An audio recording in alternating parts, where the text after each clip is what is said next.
ভাগ্য করে এমন শাশুড়ি পাওয়া যায়, এমন শাশুড়ি ভাগ্য করে পাওয়া যায়। আজকের কথার ভাষণের বিষয় হচ্ছে এটাই।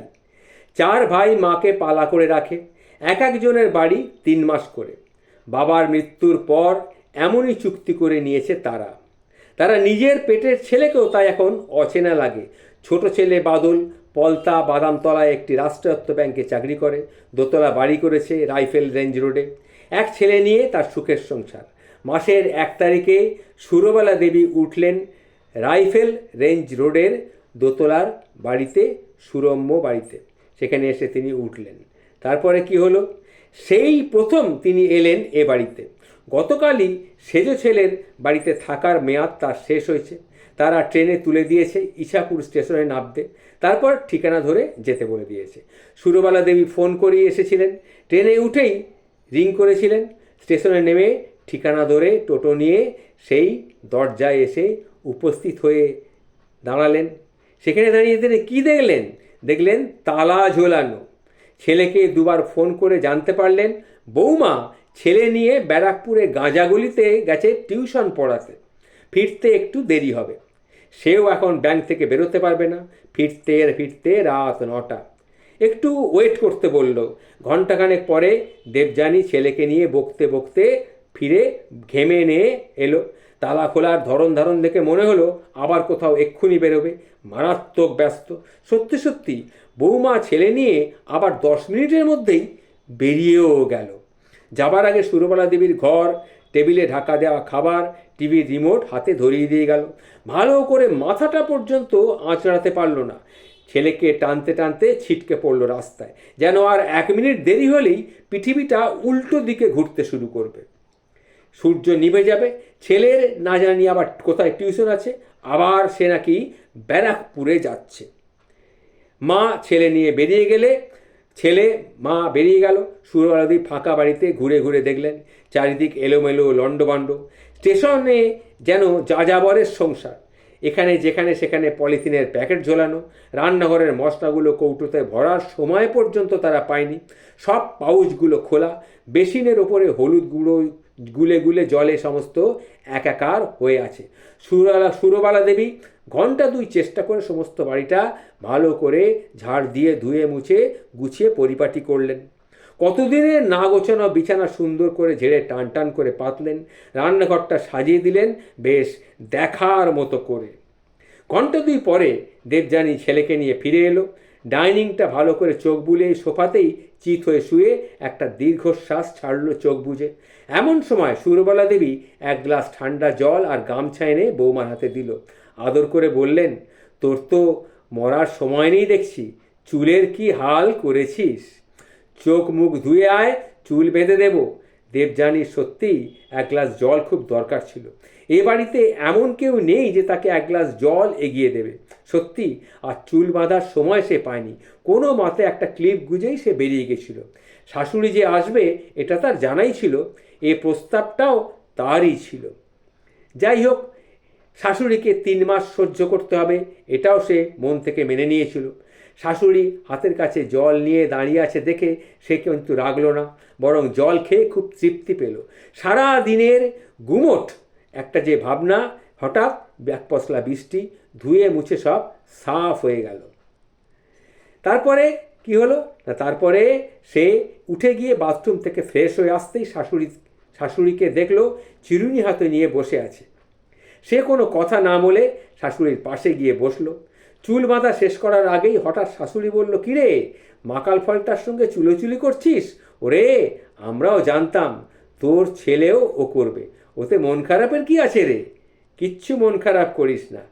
কথা শেষ হবার আগেই দেবযানী ঘুরে একবার শাশুড়িকে দেখল। সে ভাবতেই পারেনি তাকে মন মরা দেখে এতটা নিখুঁত আন্দাজ তিনি করতে পারেন। মনের অস্পষ্ট ধূসর খাতার পাতাগুলো এলোমেলো হয়ে সহজেই তিনি পড়তে পারেন। এই সময় থপথপ করতে করতে পিঠে বইয়ের ব্যাগ ঝুলিয়ে সে আকাশ থেকে তার ছেলে নেমে এলো। এবার সে 9-এ উঠল। মায়ের কাছে এসে বলল, রণ স্যার একটু দেরি করে আসবেন, হোয়াটসঅ্যাপে লিখেছেন, আমি কি করব? তারপর ঠাকুমার দিকে তাকিয়ে বলল, শুনলাম তুমি 3 মাস থাকবে, খুব ভালো হবে, গল্প করা যাবে। শেষে ডান হাতের তর্জনী তুলে মাকে দেখিয়ে অনুযোগের সুরে বলল, এনাদের সঙ্গে তো কথাই বলা যায় না, শুধুই পড়তে বলে, শুধুই পড়তে বলে, খান শুধু পড়া আর পড়া। সুরবালা দেবী নীতির কথা শুনে শুধু হাসলেন, কিছুই বললেন না। দেবযানী শাশুড়ির কাছ থেকে সরে এসে ছেলেকে নিয়ে আবার বেরিয়ে পড়ল রাস্তায়। যাবার সময় শুধু বলে গেল, দরজাটা ভেজিয়ে দিন। সুরবালা দেবী অত্যন্ত অবাক হয়ে ভাবলেন যে নাতি রেস্ট পর্যন্ত নেয় কখন, তাহলে বাড়িতে পড়ে কখন, খেলে কখন, বন্ধুদের সঙ্গে গল্প করে কখন, সারাদিন শুধু টিউশানি আর টিউশানি। আবার ভাবলেন, বেচারি দেবযানী ছেলের সঙ্গে চরকির মতো পাক খাচ্ছে, স্বামীর জন্য দুমুঠো ভালো করে রান্না যে করবে সে সময়টাও নেই, বাড়িঘর গুছিয়ে সুন্দর করে সংসার করবে সে সময় কোথায়, বাদলের সঙ্গে বসে দুদণ্ড আলাপ করবে সে সময়ও নেই। এক অদ্ভুত মোহজাল নিয়ে ছেলেটাকে মানুষ করার জন্যে সে একটা অজানা উচ্চাশায় সারাক্ষণ ছেলেকে নিয়ে ছুটেই চলেছে।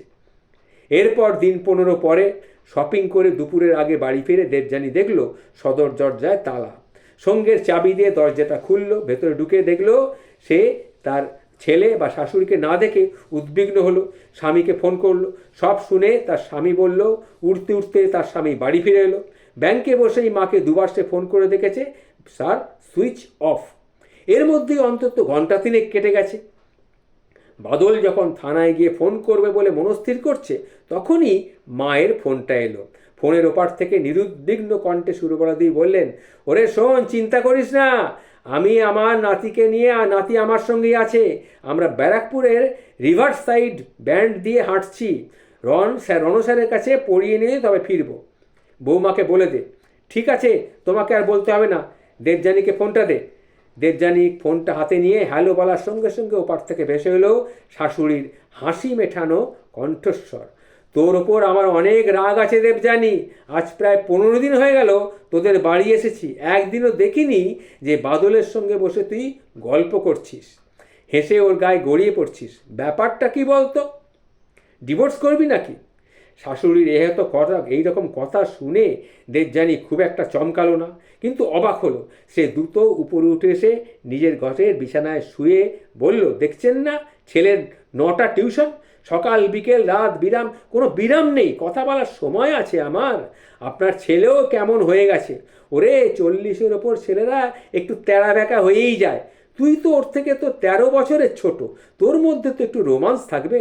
শোন, 3 মাস আমি আছি, আমি এই নাতির দায়িত্ব আমার, আমি ওকে নিয়ে পড়াতে যাব, অন্তত 3টে মাস ভালো করে সংসারটা কর। শোন, চিন্তা করিস না, ঠিক আমি সময় মতো কিন্তু ফিরে আসব। বলেই সুরবালা দেবী ফোনটা কেটে দিলেন। দেবযানী অনেকক্ষণ চুপ করে শুয়ে রইল নরম বিছানায়, কেন জানি না, আর তার 2 চোখের পাথরটা ভিজে এলো একা একা। শাশুড়ি আসবে জেনে সে কদিন আগে বেশ আতঙ্কেই ছিল, ছেলের পড়াশোনা না লাটে উঠে যায়, উনাকে নিয়ে সংসার না অশান্তির আগুন জ্বলে ওঠে, এইরকম সে ভাবছিল। কিন্তু কি হলো শেষ পর্যন্ত, সে উঠে গিয়ে বেসিনে ভালো করে হাত মুখ ধুলো, নিজেকে আয়নায় একবার দেখলো, তারপর ফোন হাতে ধীরে ধীরে নিচে নেমে এলো। তারপরে স্বামীর পাশে তাকে একটা ছোট্ট ধাক্কা দিয়ে হেসে বলল, আমি ধাক্কা দিইনি, মায়ের নির্দেশ। বুঝতে পেরেছো? মা বলেছে এই কথাটাই হচ্ছে আসল কথা। এই যে কথার গল্পটি আমি শুনলাম, এই ঘটনাটি একজন লেখকের লেখা, তার নাম হচ্ছে বাবুরাম মণ্ডল। এই লেখাটি আমি পেয়েছিলাম, আমি আমার মতো করে সবার কাছে তুলে ধরলাম। শাশুড়ি হতো এই সা।